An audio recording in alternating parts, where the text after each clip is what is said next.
So on January 24th, Minnesota Governor Tim Walz, observing what ICE and Border Patrol have been doing in his city, which is just terrifying so many immigrant families that their children are unwilling to leave the house. He wrote, "We have got children in Minnesota hiding in their houses, afraid to go outside. Many of us grew up reading that story of Anne Frank. Somebody's going to write that children's story about Minnesota." So after that, Waltz was attacked by the Anti-Defamation League and the Holocaust Museum in Washington and Trump's anti-Semitism envoy for having kind of desecrated the history of the Nazi Holocaust by invoking Anne Frank's name to talk about what happened in Minnesota, even though Tim Walz was not saying that children in Minnesota were being sent to death camps. He didn't say anything like that. He simply was saying that there were children who were hiding in their homes and that perhaps one of those children would be writing a diary that people would write that day.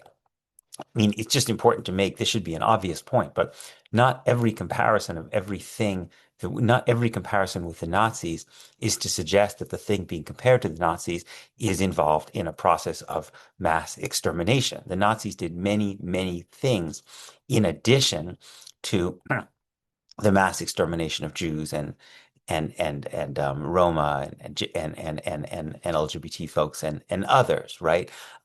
But these organizations, the ADL, the Holocaust Museum, right, basically don't want to use the example of the Holocaust to suggest that this something terrible is happening in Minnesota. They're much less concerned about the massive human rights abuses and massive violations of the rule of law that are happening in Minnesota and across the country than in maintaining the claim that nothing can be compared to the Holocaust, or at least no other human rights abuses can be compared to the Holocaust, because they have no problem, for instance, comparing the Iranian regime with the Nazis if that serves Israeli foreign policy.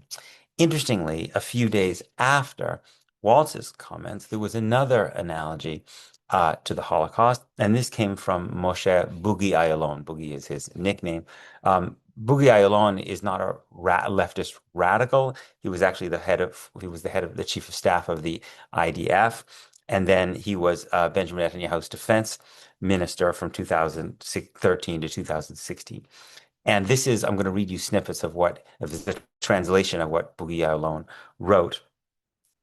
He wrote, on the last Tuesday evening, I participated in an event marking International Holocaust Remembrance Day. When I got home, I received a message about Jewish pogromists attacking Palestinians in southern Mount Hebron, stealing their sheep and burning their property. And then he writes, "You can't compare."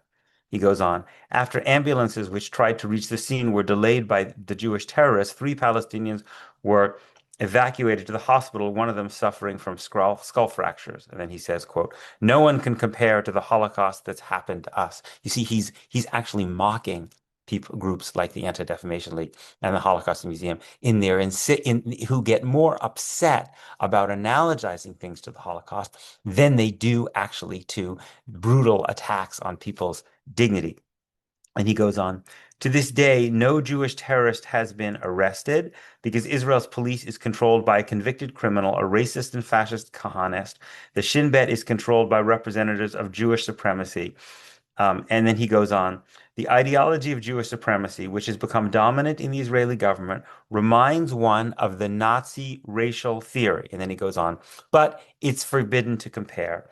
And he goes on, he talks about all the parts of the Israeli military forces that he commanded. He said, I knew the warnings of Professor Yeshayahu Leibovich against the process of moral coarsening to the point of turning us into quote unquote Judeo-Nazis. That was Leibovich's phrase. And then he says, as of today, Professor Leibovich was right and I was wrong. Now, I think none of these organizations, the Trump, the Holocaust Museum, Anti-Defamation League, Trump's anti-Semitism envoy, none of them will have the guts to actually attack Boogie Ya'alon for this Holocaust comparison, right? Because in reality, if you are Israeli, you can get away with making these comparisons all the time. And in fact, there's a list by the writer Zach Foster just of the enormous number of times throughout Israeli history in which Israeli leaders have compared Israeli policies or other Israeli politicians or tendencies to the Nazis. It happens all the time, right?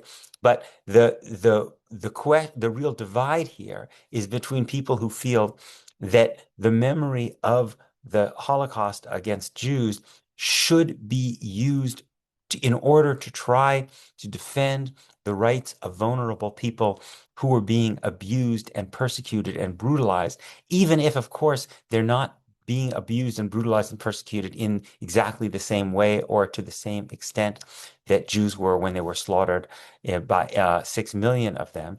And people who essentially want to segregate off the question of the Holocaust and who are more offended by the idea of people invoking the Holocaust in order to defend the human rights and human dignity of people than they are by the attacks on the human dignity of those people themselves. And that's where the American Jewish leadership is today.